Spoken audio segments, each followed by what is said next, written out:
But you know, if you talk all the time, you'll never hear what anybody else has to say. And therefore all you'll have to talk about is your own conversation. The same is true for people who think all the time.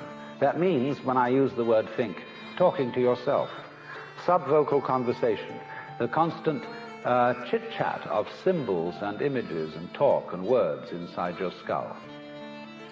Now, if you do that all the time, you'll find that you've nothing to think about except thinking. And just as you have to stop talking to hear what others have to say, you have to stop thinking to find out what life is about. And the moment you stop thinking, you become into immediate contact with what Korzybski called, so delightfully, the unspeakable world.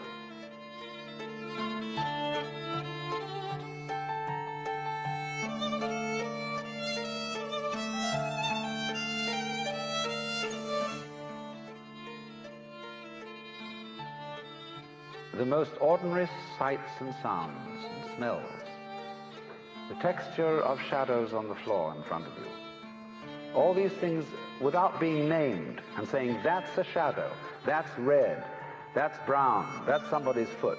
When you don't name things any longer, you start seeing them.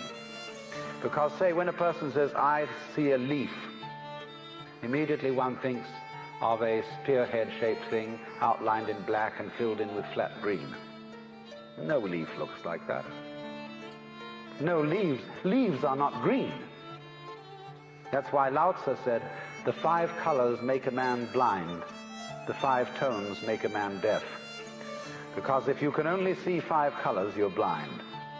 And if you can only hear 5 tones in music, you're deaf.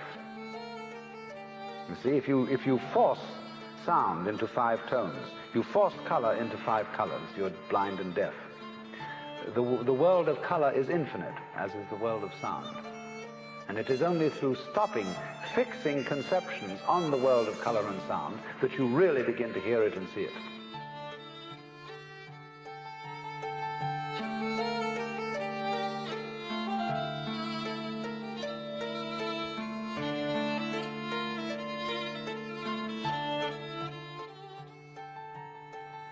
So,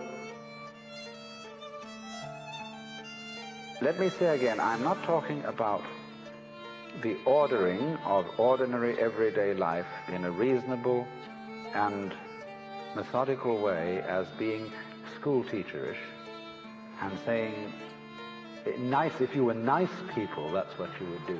For heaven's sake, don't be nice people. But the thing is that unless you do have that basic framework of a certain kind of order and a certain kind of discipline, the force of liberation will blow the world to pieces.